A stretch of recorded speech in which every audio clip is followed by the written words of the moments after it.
Isteri kita boleh tak mohon bantuan? Boleh, jika dia layak. Dah layak tu lagu mana? Tengok apakah bantuan yang diberikan. Kalau bantuan itu diberikan kepada orang yang susah, isteri kita senang, tak layak. Isteri susah, layak. Contoh, kerajaan beri sumbangan RM1,000 kepada rumah yang kena banjir. Faham lagi? Daki rumah yang tak kena banjir boleh tak ambil? Tak boleh. Kalau dia ambil, haram. Faham lagi? Jadi sebagai seorang isteri, ada kalanya haram awak terima bantuan, ada kalanya halal. Tengok keadaan. Okey, dalam keadaan diberi nafkah oleh suami, tidak ada kesusahan apa-apa, tak boleh terima nama susah. Tapi kalau dalam keadaan kamu diabaikan oleh suami, yang dia nak beri makan isteri, anak-anak yang masih kecil, tak ada sumber pendapatan, maka dia layak terima bagi yang susah. Faham? Tengok keadaan. Yang tak layak tu tak boleh. Tak, pasal ramai suami dia ada duit, suami dia beri duit, suami dia senang, dia buat lolok susah, noknya kepiti, tu makan haram. Patut bantuan itu untuk nelayan. Dia cikgu sekolah, dia ejah, boleh attack, makan api neraka. Hang lagi. Kerajaan kata 1,000 seorang untuk orang miskin, orang kaya ejah minta juga. Boleh bagi api neraka. Nabi kata man sa'ala nasa takassuran faqad sa'ala jamra jahannam yaumil qiyamah. Barang siapa yang sudah ada harta minta lagi dengan orang, dia dapat bara api neraka pada hari kiamat. Jelas lagi? Soalan seterusnya, tanam pokok besar yang membahayakan jiran, hukum tanam pokok harus. Pokok kecil harus, pokok besar harus. Kalau tanah kita, kalau tanah kubur haram pokok besar, harus pokok kecil. Dia hukum lain-lain. Kalau kita ada rumah jiran sebelah, boleh tak tanam pokok besar? Boleh. Dia kata tak boleh, pokok yang membahayakan jiran baru tak boleh. Faham lagi? Pokok dia besar tapi tak tinggi, sejekal je. Tak apa. Semeluk pokok, tapi sejekal je tinggi. Dah terbalik korok pun sejekal, tak terbalik dah. Faham? Tak apa. Lepas tu dalam bab ini kitab-kitab fatwa, pokoknya ada sebatang sengit tak ke rumah jiran. Kalau jatuh memang cedera atau mati anak-anak jiran. Faham? Wajib tebang. Ad-dararu yuzalu. Kaedah Islam kita pakai, kemudaratan bahaya ini hendaklah dihilangkan. Maka kita tuan rumah, pokoknya orang sebelah atas tak, kita kena suruh dia tebang. Faham? Kalau dia tebang, selesai masalah. Kalau tuan pokok tak mau tebang, tuan rumah tebang, upah tebang atas tuan pokok. Tuan pokok tak mau bayar, aku dah tebang, dia berhutang sampai mati. Tu hukum Islam. Nak ikut-ikut, tak mau ikut sudah. Faham? Kita tolong kabur. Dah.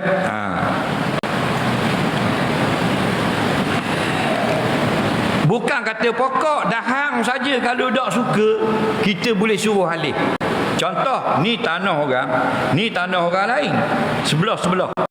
Pokok orang sebelah ni, dahang dia masuk gini tak rumah orang. Faham? Ni dahang masuk gini. Kita hak tuan rumah ni tak suka tengok dahang ni masuk, dia kena khabar ke tuan pokok, suruh pusing. Pegang ramai-ramai akar ni pusing. Pusing. Jadi gitu, pusing gitu. Jadi lepas pagar ni kan masuk pagar, pusing. Kalau boleh pusing, kalau tak boleh pusing, suruh kerak dahang. Faham tak? Tu hukum pokok. Ada belaka dah dalam kitab. Dah kita tak ngaji, tu jadi pelik. Itu dah aja dengar ustaz ni, dah aja dengar tu kedak lah ni. Dia kata kita pula betul dah. Mu tanya aku jawab mu kata doktor. Tak? Pokok orang ni dahang duduk ini, orang marah pokok ke orang marah buah jatuh? Orang marah pokok pasal tak ada buah. Kalau buah jatuh semua orang marah. Itu waktu tak pakai manusia ni. Dengar baik-baik, soalan mudah orang setiu. Jangan orang besuk, jangan buat komang.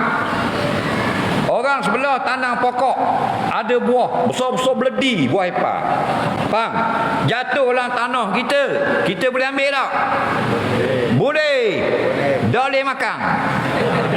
Faham lagi? Ambil boleh. Bapa boleh ambil. Tanah kita berhak ambil. Dah bapa tak boleh makan. Hak orang tak boleh. Faham? Tu Islam comel datang dah. Kita buah orang jatuh lapang, balik pak. Atau balik buahmu jatuh Pak Uti dapur dah. Nak weng. Nak. Jangan makan kata orang. Nak kalau kita ada makan selama ni hak jiran kena minta halal atau bayar. Esok pergi jumpa jiran sebelah. Kalau ada ambil. Nampak? Aku nak khabar kamu dah ustaz khabar malam harang. Aku ada ambil jambu airmu 2 tip jatuhlah pagar hari tu. Dah ingat 2 tahun dah. Jadi nak minta halal lah. Kena kata gitu. Atau mudah halal aku bayar. Nak? Lah kata Jainab mu kawan aku dari kecil pak besar. 3 ya.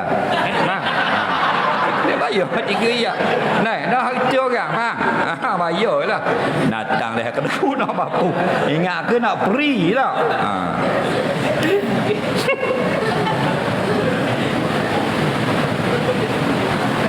Hukum beng anak dak sah tarah kepada ayah. Anak dak sah tarah beng mak. Beng mak. Beng mak, Nabi kata al waladu li firas. Anak itu dibengkan kepada mak dia. Sebelah mak. Ingat ni orang laki-laki, ni orang perempuan adakan hubungan tak halal lah. Okey. Mengandung, tak kahwin. Maka bila melahirkan anak ini ialah keturunan mak ni. Bukan keturunan ayah.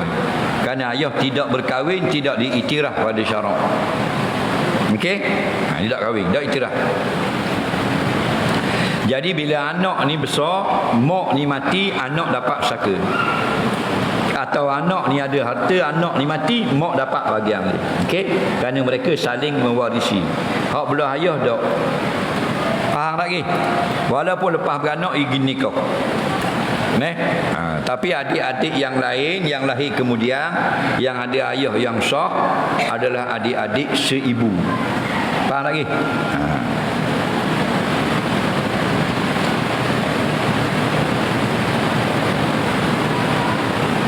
Haji tak sempat tunai, mati dulu. Umrah gidah warna kira. Jawabnya kalau dah memang merancang nak pergi haji, didahului oleh kematian, tak apa. Kerana haji kita ni bukan ada pitih belegi selalu. Ada kuota, ada giliran dan sebagainya. Ni kalau tahun 2023 ni kita pergi daftar, tahu tak bila boleh? 2090. Korok saja pergi. Korok saja buatan musuh. Faham lagi? Dah? 2090? Dah? Jeng kawan. Jadi orang yang sudah simpan duit nak pergi haji, mati dulu. Allah maafkan dia. Orang yang cukup dah duit tapi tunggu kuota, maafkan dia. Yang tiada maaf, duit ada, kalau pergi boleh dah, tapi sibuk tak lain, dah ingat nak pergi. Faham? Ada duk pergi tak lain saja, faham? Maka mati dia seperti mati Yahudi. Bukan jadi kafir dak. Maksudnya hina. Orang Yahudi mati pergi Mekah dak. Dak. Dia macam orang Yahudi juga dak pergi Mekah. Bukan jadi Yahudi. Faham? Kena faham lagu tu.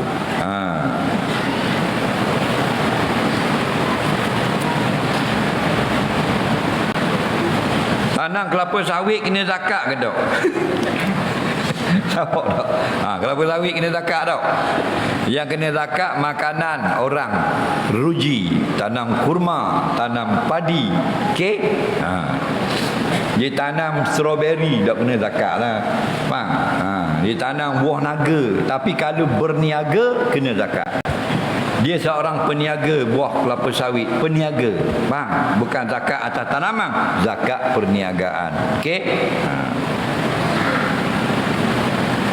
Adakah sunat tengok jari sampai habis tahiyat awal? Selama kita solat ada 2 tempat sunat tengok. Iaitu selain pada tahiyat awal, tahiyat akhir, sunat tengok tempat sujud. Allahu Akbar, tengok tempat sujud.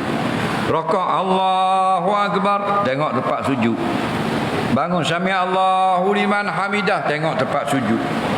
Bang, melainkan tahiyat awal duduk Allahu Akbar, sunat tengok jari. Tahiyat awal, tahiyat akhir juga Allahu Akbar, sunat tengok jari ni, jari ni. Faham? Neh, dan dalam hati ingat Allah itu esa tidak berbilang. Itu sunat. Jari siapa? Jari kita. Jangan jari orang sebelah. Tengok kita orang. Dikira bodoh tengok dia ni.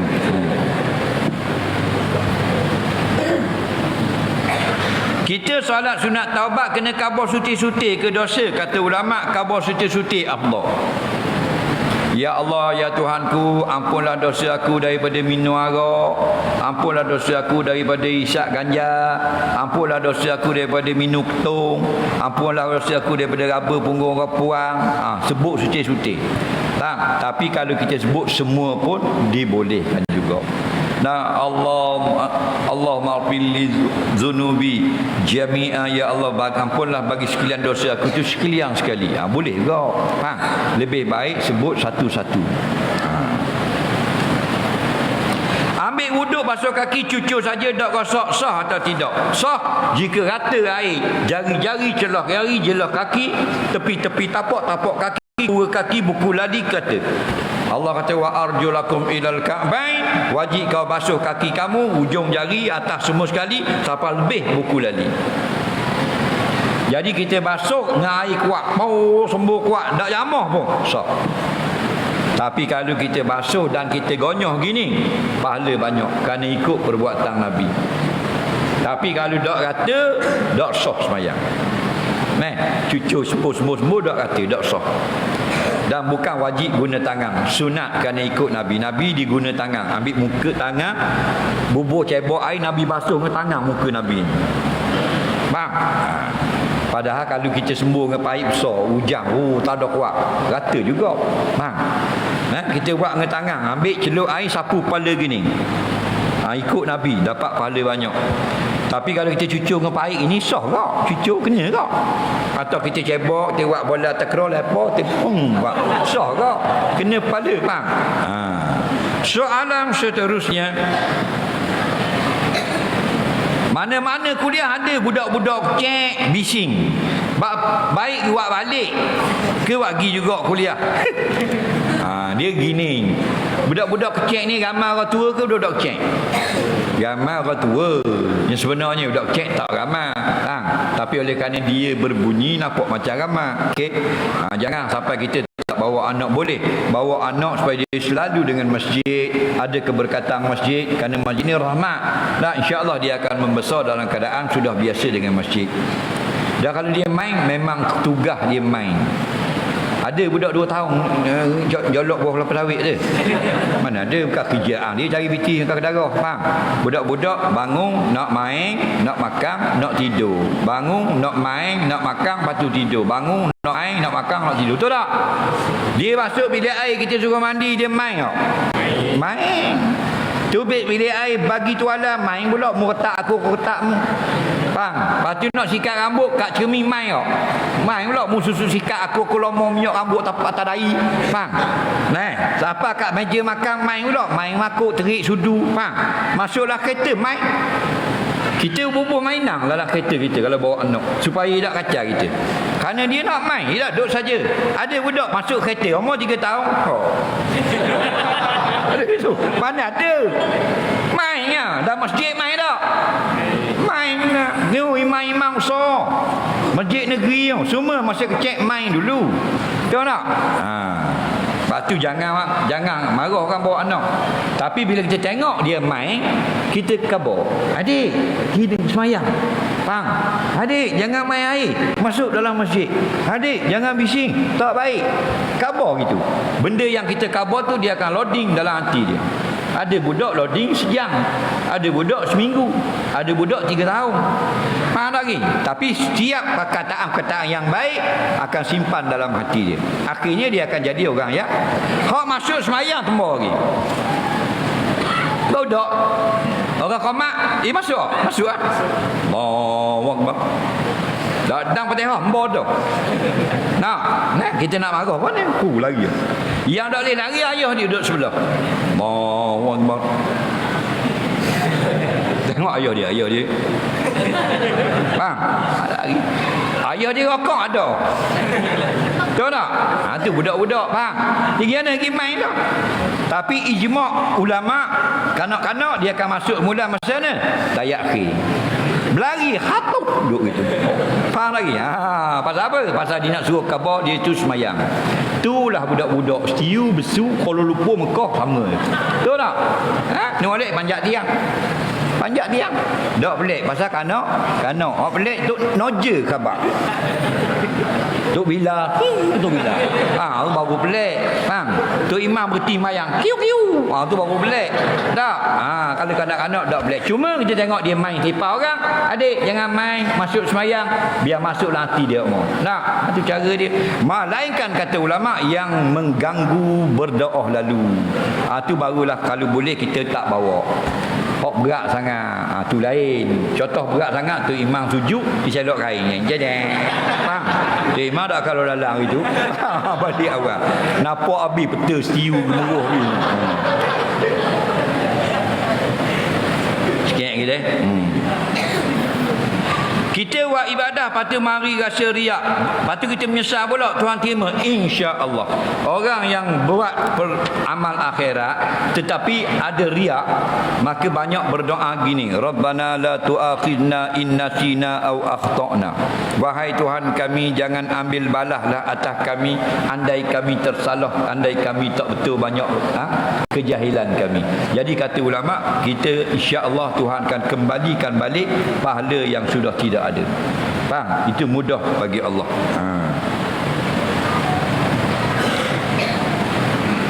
Lepas ambil wuduk, kita semayang sunat wuduk ke dulu atau tahiyat masjid? Semayang tahiyat masjid dulu. Lepas tahiyat masjid, sunat wuduk. Faham lagi? Lepas sunat wuduk, kita semayang qabliyah. Contoh qabliyah zuhur. Okey? Soalan seterusnya. Kita nak solat tempat tak ada air, pakaian kita kena najis. Bagaimana nak solat? Maka buang pakaian jangan sampai nampak aurat. Okey? Kerana air tak boleh tayamum. Untuk najis tak boleh tayamum. Tapi kalau tidak ada, buang jadi telanjang, maka kita kata pendapat yang pertama, solat juga dalam keadaan kain kena najis. Nanti dah dapat kain yang bersih, dapat air boleh basuh, wajib qada. Pendapat yang kedua, tak boleh semayang lagi sampai jumpa kain yang tidak ada najis.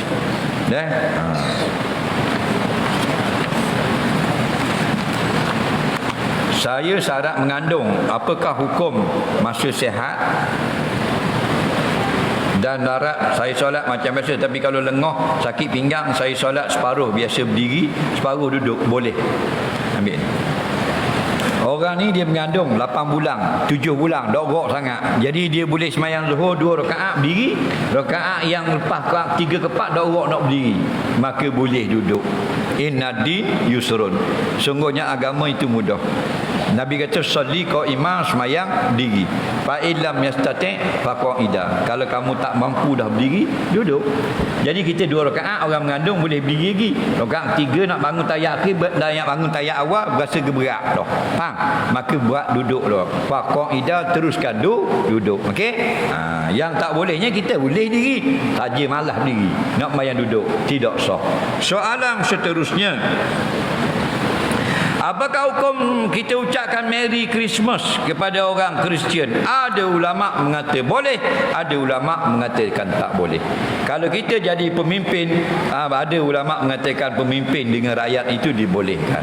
Tak, cuma jangan kita anggap itu adalah perayaan orang Islam. Kita yang sebagai orang yang biasa ini, sebaik-baiknya kalau meragukan kita, tinggalkan. Dakma yuribuka ila ma la yuribuka. Kalau ragu, maka tinggalkan yang meragukan kamu, kepada yang tidak meragukan kamu. Ucap tahniah, tahniah lah kamu berhari raya. Itu boleh. Soalan seterusnya, apakah arti Ruwaibidah? Macam mana kita nak kenal golongan ini? Ruwaibidah ini orang-orang jahil yang nak bercakap semua bab. Faham lagi? Contoh Ruwaibidah, orang bodoh tapi nak tunjuk pandai. Contoh tengok final Piala Dunia. Final Piala Dunia Brazil lawan Jerman. Dia orang anak ikan Dia tengok kat TV live. Siap aja. Belakang bola atau belakang. Tahu lagi. Padahal yang lawan tu Brazil lawan Jerman. Juara dunia. Faham? Orang besuk boleh ajar lah TV. Faham? Itu contoh ruai bidah. Dia bodoh. Dia rasa dia pandai ada orang main. Faham lagi? Faham lagi? Itu contoh kita kelakar sikit. Faham lagi? Dia pandai tak main bola? Tak. Tapi dia boleh ajar Ronaldo. Apa Ronaldo tak lagi depan bola tu? Lagi contoh. Ni contoh. Gitulah kita lah ni. Dia ajar mufti, dia ajar tok guru, dia ajar ustaz, dia ajar balik ulama. Habis benda dia nak cara. Dulu kapal terbang jatuh, habis dia ulah bak kapal terbang. Padahal dia kerja kedai basikal, tapung tiup. Faham lagi? Nak kapal selang Indonesia hilang jatuh bawah meletup, dia ulah bak kapal selang. Habis benda nak cakap. Nak siapa Ashabul Kahfi dia ulah kok. Faham lagi? Nah, kita diam jelah jadi fitnah. Nak diam. Nak habis. Padahal dia tak baca surah Al-Kahfi, tak ngaji pun. Nak tafsir tak khatam, tapi dia nak ni dia habis benda. Dia tak ambuh ketinggalan nak tunjuk dia pandai serba-serbi. Ni riwayat bidah. Nak segala hal. Siapa masalah vaksin dia ulah vaksin. Begini begitu. Nak. Dia kerja nak kata vaksin. Siapa Covid dia Covid. Siapa pakar topeng dia jadi mufti. Tahu tak? 3 mufti fatwa, 4,000 mufti lawang. Nah, itu faham lagi riwayat bidah. Orang bodoh yang nak cakap hal yang tidak layak dengan dia. Soalan seterusnya, apakah hukum sembelih binatang dalam kawasan tanah orang lain? Tak boleh. Kita tahu siapa tak boleh tanah orang. Jangan tahu siapa tanah orang. Dia nyapu tengok kalau belah tak ada. Awak masuk belah. Daun-daun kayu tak boleh. Perbuatan itu salah di sisi syarak. Apakah hukum baca bismillah sebelum takbir? Dapat pahala atau tidak? Nabi ni tidaklah disebut bila nak takbir bismillahirrahmanirrahim. Nabi terus takbir. Kana Nabi sallallahu alaihi wasallam iza qama ila salah qala Allahu akbar. Adalah Nabi bila berdiri nak sembahyang, Nabi terus berkata Allahu akbar. Okey? Faham? Itu sunnah. Cuma barang siapa yang kata juga bismillah, dia tidak menganggap sebagai sunnah takbir. Cuma dia saja nak mulakan solatnya dengan bismillah. Ambil tabarruk, hukumnya harus dan dapat pahala. Okey? Begitu juga Nabi tak baca surah An-Nas sebelum solat. Qul a'udzu birabbin nas. Faham? Tapi ada orang baca. Tengok. Kalau dia beranggapan sunat baca qul a'udzu birabbin nas sebelum solat, salah pandangan dia. Ada orang kata lagu tu. Faham? Tapi kalau dia tujuan baca supaya tidak datang syaitan mengganggu dia dalam solat, tidak mewaswaskan dia nanti kerana ayat itu menghalau syaitan. Tujuan tu dia baca. Faham tak lagi? Hukumnya harus. Pernah ditanya kepada ulama besar Mesir, Syekh Atiyah Saqar, Rais Lajnah Fatwa Universiti Al-Azhar, dia jawab dalam kitab Ahsanil Kalam. Apakah hukum orang yang sebelum takbir dia baca surah An-Nas dulu minta berlindung daripada gangguan syaitan? Jawab Syekh harus. Okey? Faham tak lagi? Soalan seterusnya, apakah hukum makmum yang sama semayang di tempat yang sama siang malam? Makmum tu tak mayang kat lain, kat tiang tu makmum. Jawabnya kau pandai dia lah. Nampak? Dia tak curi orang, tak ropok samung. Dia tak buat alik peti sejik kat rumah dia, faham? Dia berakhir hidup situ rasa cara dah. Kau dia mari masjid, buat kacau tak mau. Faham? Cuma kalau sunnah Nabi suka semayang pada banyak tempat. Kerana setiap tempat yang kita sujud akan jadi saksi pada akhirat. Faham tak lagi? Soalan seterusnya,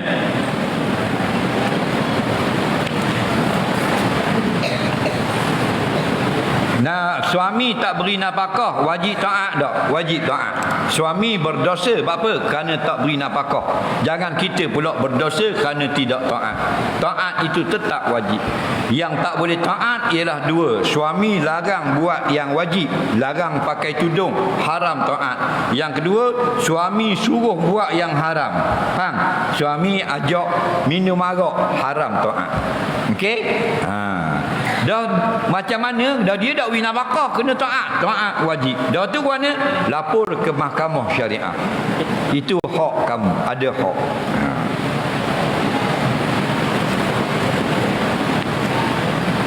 Minta alih kereta Exora Kelabu TBJ 5868. Lori nak terbit takut gesek. TBJ 5868 Exora warna Kelabu. Apakah hukum buat pertandingan makan banyak? Makan banyak dilarang agama. Maka buat pertandingan makan banyak, pertandingan yang dilarang agama. Man akala fawqa syiba' faqad akala al-haram. Orang yang makan banyak sangat, dia makan itu dibenci Allah. Islam tak larang makan sedap, yang larang makan banyak. Kenapa? Kerana makan banyak itu perangai orang kafir. Kata Nabi, orang kafir makan dengan 7 perut. 7 perut. Nabi kata kalau kamu nak jaga perut kamu gini, bagi 3 perut, 1/3 untuk makan, 1/3 untuk air minuman, 1/3 untuk pernafasan. Bang, jadi kita siapa penuh perut, makan penuh perut itu makan orang kafir, maka Allah benci. Okey, jadi dilarang buat tandingan makan banyak. Lepas-lepas nak kan kita bodoh. Nah, datang jangan buat dah benda lagu tu, tak molek neh.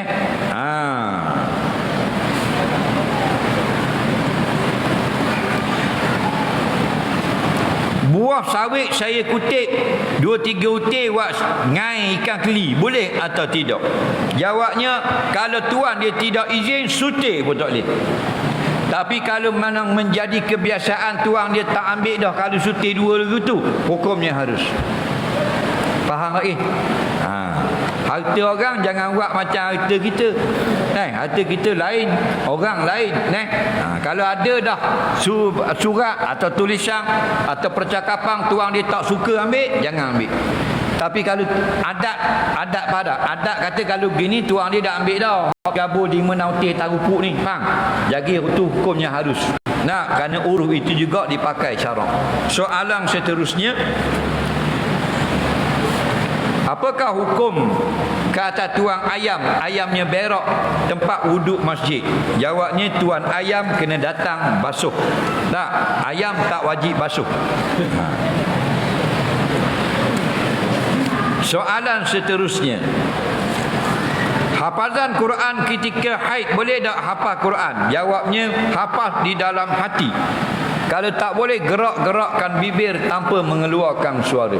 Tetapi jika kita tidak mengulangi Quran dengan berbunyi, hilang ayat Quran, maka ikutlah pandangan mazhab Maliki yang membenarkan. Soalan seterusnya, niat wuduk untuk solat saja, boleh tak kita guna wak sentuh Quran? Kata ulama fiqh, siapa niat berwuduk untuk semayang, boleh untuk segala benda, kerana semayang lebih tinggi daripada amalan yang lain. Tapi jika dia niat wuduk untuk sentuh Quran saja, tak boleh solat, kerana solat lebih tinggi daripada itu. Itu pandangan ahli fiqh. Soalan seterusnya, siapa nak soalan lisan, nak tanya cepat? Ada tak? Nak balik dah?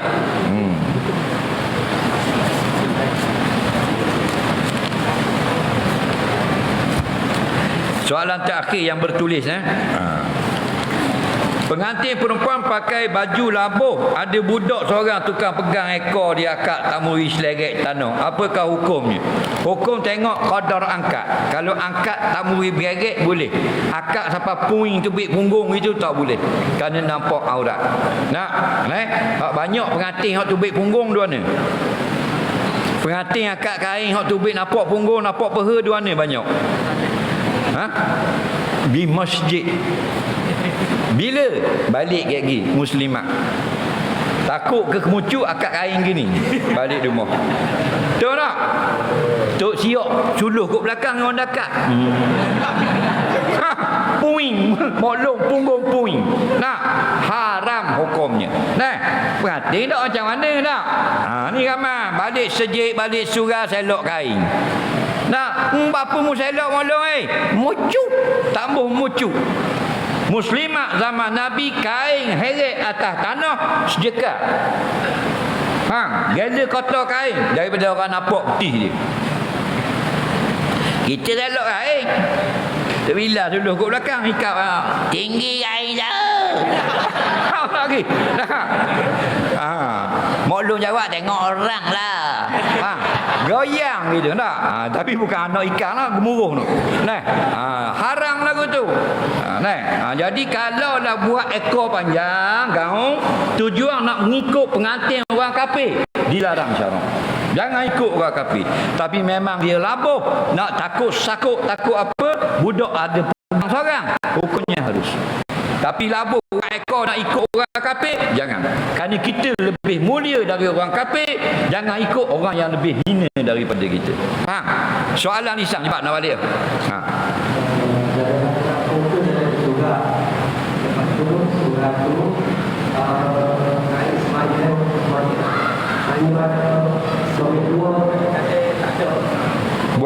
Buang mic.